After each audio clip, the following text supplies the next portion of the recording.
சொல்லம்மா. மாமா பொம்முரியே பொழுதுக்கு மேல நீ கம்மங்காட்டு மூலையில கள்ளன போல நான் ஒத்தையில தான் வருவேன் ஒன்னன போல. அடிமந்த காட்டு ஓரத்துல மத்தியான நேரத்துல காத்திருக்கட்டா தினமும் காத்திருக்கட்டா.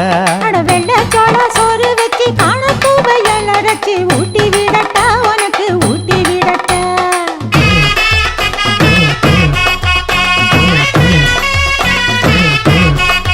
எவ்வள பஞ்சு முட்டாய் சீல கட்டி பட்டு வண்ண லவக்க போட்டு கஞ்சி கொண்டு போறவள நெஞ்சுக்குள்ள நீ வாரியா.